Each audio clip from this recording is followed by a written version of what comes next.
Hello friends, welcome to my YouTube channel. সকল দর্শক বন্ধুকে আবারও স্বাগতম জানাচ্ছি আমার ইউটিউব চ্যানেলে। আর যে নতুন বন্ধু তাদেরকে আমন্ত্রণ জানাচ্ছি চ্যানেলটি সাবস্ক্রাইব করে পাশে থাকার জন্য। So here I am requesting to my all of new viewers and friends whose are just now connected to this YouTube cooking video, please subscribe my YouTube channel and stay connected. তো বন্ধুরা, আজকে আমি দেখাচ্ছি একটি খুবই মজাদার একটি কাঁকরোলের ভর্তার রেসিপি। হ্যাঁ, today we are presenting a very delicious and it's a very tempting. It's a spiny gourd mashed recipe. So I hope this recipe will give you better insight. So let's get started. তো বন্ধুরা, এখানে আমি বেশ খানিকটি spiny goat মানে হচ্ছে কাঁকরোল নিয়ে নিচ্ছি 6 থেকে 7টির মতন। এখন এটাকে আমি কেটে নিচ্ছি।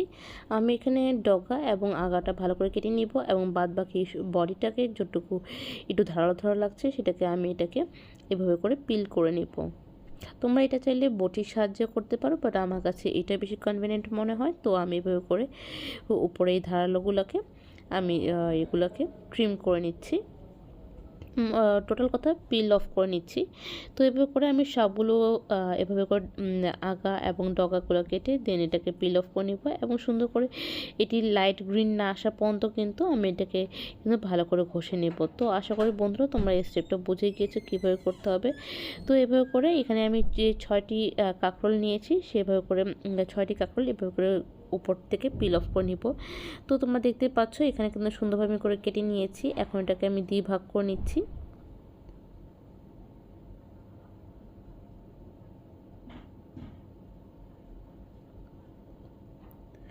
তো এভাবে করে আমি প্রত্যেকটি 2 ভাগ করে নিয়ে নিচ্ছি। আর যে বিচিগুলো দেখছো সেগুলো কিন্তু আমি একটু পোক করে বা কুচিয়ে কিন্তু আমি এটাকে কিন্তু বিচিগুলোকে একটু ফেলে দিচ্ছি, কারণ যেহেতু বলেছি আজকে এটা ভর্তা রেসিপি হবে, মানে হচ্ছিল ম্যাশড রেসিপি হবে। তো এই বিচিগুলো কিন্তু ফেলে দেওয়াটাই কিন্তু বেটার। তো আমি কিন্তু এখানে কিন্তু বিচিগুলো কিন্তু সরিয়ে নিয়েছি। নাও moving towards to next stage. আমি এখানের মধ্যে পরিমাণ মতো নুন দিচ্ছি সামান্য হলুদের গুঁড়ো,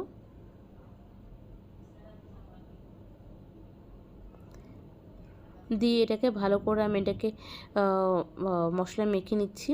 আর তার সাথে দিয়ে দিচ্ছি আমি সামান্য সরিষার তেল।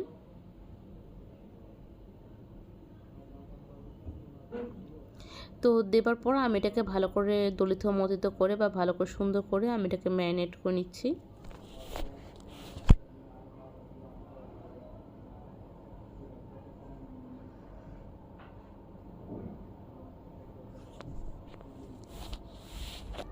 তো এবার করে মিক্স করার পর দেন আমি চলে যাচ্ছি পরবর্তী স্টেজে। আমি একটি ফ্রাই প্যান নিচ্ছি। ফ্রাই প্যানে আমি দিয়ে দিচ্ছি সামান্য 1 থেকে 2 টেবিল স্পুনের মতন সরিষা তেল দিয়ে দিচ্ছি এবং সরষের তেলটি কিন্তু ভালো করে গরম করে নিব।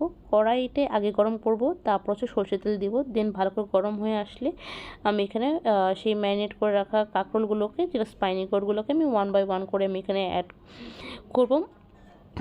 উপরি করে আগে আমি ভেজে নিব, মানে হচ্ছে আগে সাদা ভাগটি ভেজে নিব। তারপর যখন ওটি ডার্ক ব্রাউন বা গোল্ডেন ব্রাউন কালার পরিণত হবে তখন এটাকে আমি একটি একটি করে আমি এটাকে ফ্লিপ করে নিব।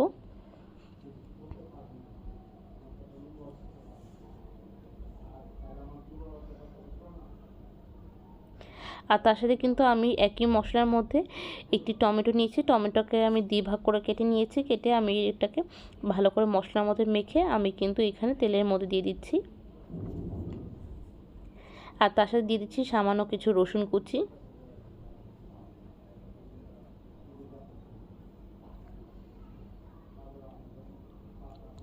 দিয়ে দিচ্ছি কাঁচা লঙ্কা, আস্ত কাঁচা লঙ্কা দিয়ে দিচ্ছি।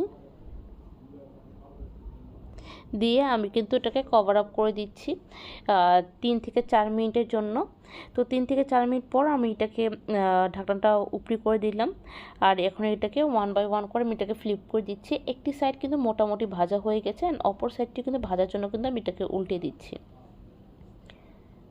তো আমি এগুলোকে খুন্তির সাহায্যে করে আমি এটাকে উল্টে দিচ্ছি। তোমরা চাইলে এখানে কাঁটা চামচও ব্যবহার করতে পারো এটাকে ভালো করে গ্রিপ করার জন্য।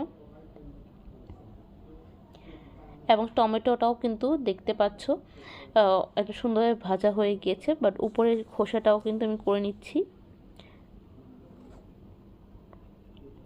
তো এই স্টেজে আমি একটু সামান্য একটু জল ছিটিয়ে নিলাম।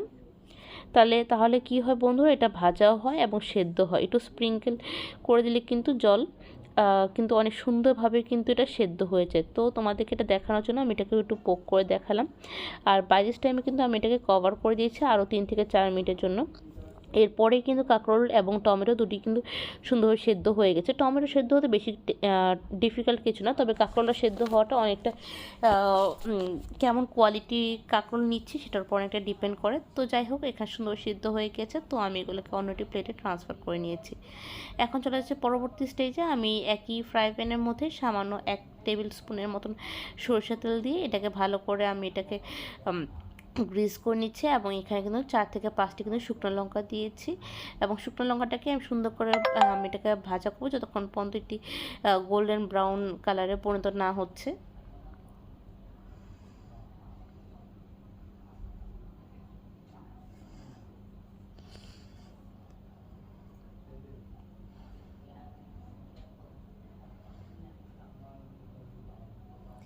তো এভাবে করে এটাকে সুন্দর করে যখন গোল্ডেন ব্রাউন কালার পরিণত হবে তখন কিন্তু আমি এটাকে অন্য প্লেটে ট্রান্সফার করে নিব। এটার মধ্যে সামান্য লবণ ছিটিয়ে নিচ্ছি, আর এই ডগাগুলোকে আমি কিন্তু কেটে নিচ্ছি বা আলাদা করে নিচ্ছি। এখন এটাকে কিন্তু আমি ভালো করে ম্যাশড করে নিব।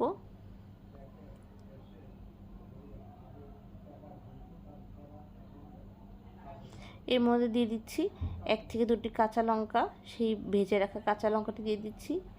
দিয়ে দিচ্ছি টমেটোর উপরে খোসাটা আলাদা করে নিয়ে আমি কিন্তু টমেটো কিন্তু এখানে কিন্তু স্ম্যাশড করব, আর তার সাথে নিচ্ছি কাঁকরোলগুলো। তো সবগুলো কিন্তু আমি একটি প্লেটে নিয়েই আমি কিন্তু ম্যাশডের কাজটা করব।